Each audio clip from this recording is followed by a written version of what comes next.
علی محمد خان، کس قسم کا احتساب آپ چاہتے ہیں؟ وہ والا احتساب جس کا آپ خواب دکھاتے تھے 5 سال، یا وہ والا احتساب جو اب ہم دیکھ رہے ہیں؟ اور خاص طور پر چیئرمین نیب صاحب کی جو ویڈیو آئی اس کے تناظر میں بھی آپ سے چاہوں گا جواب۔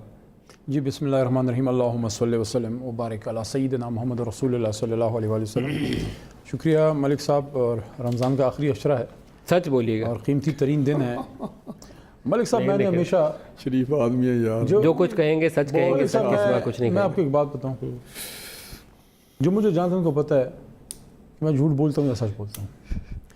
اچھا، آپ کے سوال کے جواب سے پہلے میں صرف یہ آپ کو بتانا چاہوں گا، پچھلے آپ کے پروگرام میں وہ چائنیز خواتین کا ایک ایشو آیا تھا، وہ پھر اسی رات ہم نے بھیج دیا، اور ایف آئی اے کے ڈی جی صاحب کو بھی اور ان کی جو تمام انتظامیہ ہے، دے آر آن اٹ۔ اور اس پہ پھر I think the very next day یا اس ایک دن چھوڑ کے پھر میں نے ان کی میٹنگ بھی کنڈکٹ کی تھی۔ وہ کیسز کو سارا ایف آئی اے دیکھ رہی ہے، اینڈ دے آر ماشاء اللہ they are doing their best. تو آپ کو صرف یاد دہانی کے لیے اس میں شاید آپ کو ایک لیٹر بھی آ گیا ہوگا اس بات کے لیے کہ آپ نے ایک ایشو یہاں پہ اٹھایا تو اس کو ہم نے چھوڑا نہیں ہے، ہم اس کو پرسو کر رہے ہیں۔ ایک یہاں سے اپنے ٹاپک سے ہم ہٹ جائیں گے، لیکن میں آپ کو شاباشی دینا چاہوں گا۔ ایک آپ نے اور ایک مصطفیٰ نواز ہیں پیپلز پارٹی کے، دو بندوں نے اس معاملے میں بہت اچھی روایت رکھی ہے کہ ایسے ہیومینیٹیرین ایشو جو یہاں پروگرام کے سامنے آئے، ہی فالوڈ اٹ اپ، اور آپ نے بھی وہ اچھائی کا مظاہرہ کیا۔ یہ تیسرا چوتھا واقعہ ہے جو میں نے آپ کے نوٹس میں لایا ہے، شاید 4 واقعات ہو چکے ہیں پچھلے 3 یا 4 ماہ میں، اور you follow it up, which is a good Nawaz کا تو میں آپ کی بات کو سیکنڈ کروں گا۔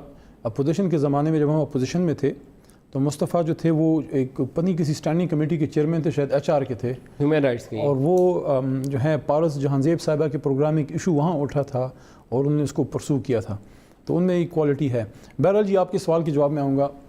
احتساب بالکل ہمارا بنیاد ہے، جو ہے عمران خان صاحب کی، ہماری جماعت کی تحریک کی بنیاد جو ہے وہ احتساب ہے ندیم ملک صاحب، اور آپ کو پتہ ہے اس کا انصاف کی تحریک ہے۔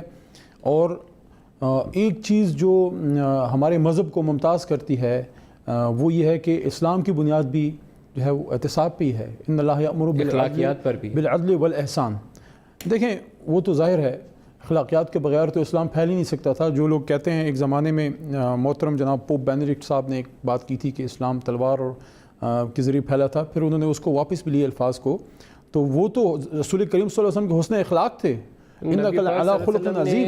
اپنے حسن سلوک سے جو کچھ لوگوں کو دیکھنے کا موقع ملا کہ یہ اللہ کے نبی ہیں، اور ان کا طرز کیسا ہے سلوک لوگوں کے ساتھ، ان کے اخلاقیات نے ہی لوگوں کو متاثر کیا۔ صحابہ کرام کا جو ہے وہ کردار ایسا تھا کہ صحابہ کو دیکھ کے لوگ مسلمان ہو جاتے تھے۔